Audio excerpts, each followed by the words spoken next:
اور شکریہ خان صاحب، اپنے وقت نکالا۔ خان صاحب، معافی کا مطالبہ کیا گیا ہے، شہری رحمان صاحبہ کہہ رہی ہیں کہ پہلے معافی مانگیں۔ پہلے بھی خان صاحب سے ایک مطالبہ کیا گیا تھا کہ معافی مانگیں اور تسلیم کریں۔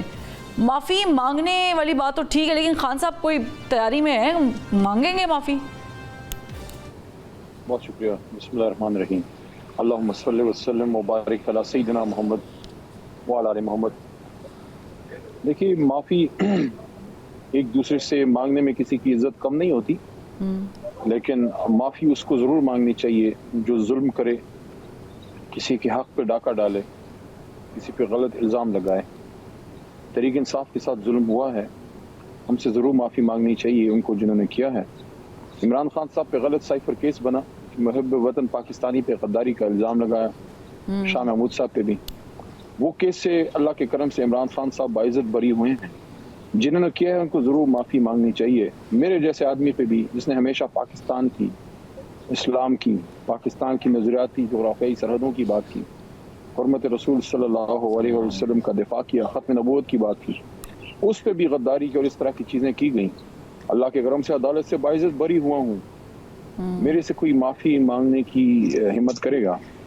پھر جو ہمارے کارکنان کے ساتھ 9 مئی کے بہانے ہوا ہے، 9 مئی کے بہانے ہوا ہے، 9 مئی کے بہانے جو ہمارے کارکنان کے ساتھ ظلم ہوا ہے، جس نے غلط کیا اس کو ضرور دیں، لیکن بے شمار لوگ بے گناہ، کچھ لوگ ملٹری ٹرائلز میں ہیں، کچھ اور کیسوں میں، دہشت گردی میں، جو بیچارے غریب ریڑھی باندھ تھے، جو بیچارے ڈیلی ویجر تھے، جو کوئی معمولی سے تنخواہ دار تھے، ان کے گھروں کی تباہی ہو گئی ہے پچھلے سال میں، ابھی تک بیچارے ظلم میں پس رہے ہیں، بے گناہ ہیں، ان کی رہائی ہونی چاہیے۔ ان کے ساتھ جو ظلم ہوا ہے اس پہ معافی مانگنی چاہیے۔ باقی جس نے 9 مئی غلط کیا ہے اس کو آپ سزا دیں نا جی، اس سے آپ کو کس نے روکا ہے؟ ہم تو 9 مئی کی کیسوں سے عدالت نے ہمیں بری کیا ہے۔ تو پھر خان صاحب آگے کیسے بڑھیں گے؟ اگر آپ سے جو آپ کے اپوزٹ لوگ ہیں، اپوزیشن میں بیٹھے ہیں، یعنی آپ اپوزیشن میں ہیں، وہ حکومت میں ہے، تو وہ اگر آپ سے معافی کا کہہ رہے ہیں یا خان صاحب سے کہہ رہے ہیں، مطالبہ کر رہے ہیں کہ آپ معافی مانگیں، ہم آگے بڑھتے ہیں، تو اگر آپ معافی نہیں مانگیں گے تو پھر تو آگے نہیں بڑھا جائے گا۔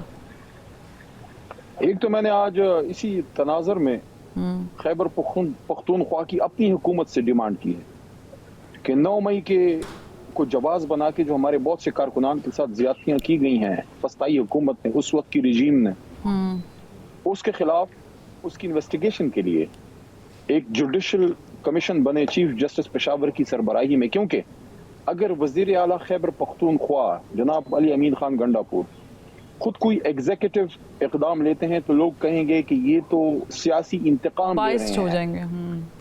جی، اس لیے میں نے یہ کہا ہے، اس پہ علی امین خان پہ بھی کوئی الزام نہیں آئے گا، تحریک انصاف پہ بھی نہیں۔ ظلم ہوا ہے، ہمارے کارکنان کے ساتھ ظلم ہوا ہے، ان کو بیچاروں کو تھانوں میں لے جا کے بے لباس کر کے مارا گیا ہے، الٹا لٹکایا گیا ہے، لوگوں کو تکلیف دی گئی ہے، اس کی انویسٹیگیشن ہونی چاہیے۔ They are equal citizens of Pakistan. اس کی انویسٹیگیشن کہاں سے ہوگی؟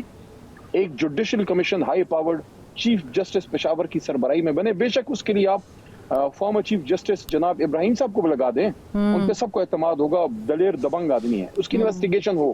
باقی جہاں تک معافی تلافی کی بات ہے، دیکھیں سب کو پاکستان کے لیے دل بڑا کرنا پڑے گا۔ اگر شہری رحمان صاحبہ کہتی ہیں کہ عمران خان یا علی محمد یا ہم لوگ معافی مانگیں، تو کیا شہری رحمان صاحب کے جماعت کے سربراہ آصف علی زرداری اس بات پہ معافی مانگیں گے کہ امریکی ایما پہ انہوں نے پاکستان میں رژیم چینج کروانے میں سندھ ہاؤس کو یوز ہونے دیا؟ وہ جو سائفر کا کیس ختم ہوا ہے، میں نے تو سائفر کیس کے ختم ہوتے ہی اسلام آباد ہائی کورٹ کے باہر یہ ڈیمانڈ کی تھی کہ عمران خان پہ تو سائفر کیس ختم ہو گیا اور شاہ محمود صاحب پہ اور باعزت بری ہو گئے، اب سائفر 2 ہونا چاہیے کہ سائفر پہ ایک مقدمہ اور ہو، اور ان تمام لوگوں کا جو رژیم چینج میں انوالو تھے، چاہے اس وقت کوئی ذمہ دار آدمی تھا۔ خان صاحب، آپ ابھی بھی مانتے ہیں، قطع کلامی کی معافی چاہوں گی، ابھی بھی مانتے ہیں کہ یہ بیرونی سازش تھی، امریکی سازش تھی؟ ابھی بھی مانتے؟ کیونکہ اس پہ بہت سارے بالکل بین الاقوامی ایما پہ ہوا ہے، بین الاقوامی ایما پہ ہوا ہے۔ امریکہ کوئی کسی خالہ جی کا گھر نہیں ہے جہاں سے آپ کو حلوے کی پلیٹ آئے۔ وہاں سے سپر پاور نے جب یہ دھمکی دی کہ عمران خان کو اتارو نہیں تو پاکستان کو سخت نتائج کا سامنا کرنا پڑے گا، ہاں اگر عمران خان کو آپ نے وزیر اعظم کو عدم اعتماد میں اتار دیا تو ہم آپ کو معاف کر دیں گے، تو معافی کی بات تو انہوں نے بھی کی۔ ہم تو اللہ سے معافی مانگنے والے لوگ ہیں، امریکہ سے معافی کے خواستگار اگر آپ کو نظر نہیں آتے کہیں چیک کر لیں، president house, prime minister house میں انشاءاللہ آپ کو نظر آ جائیں گے۔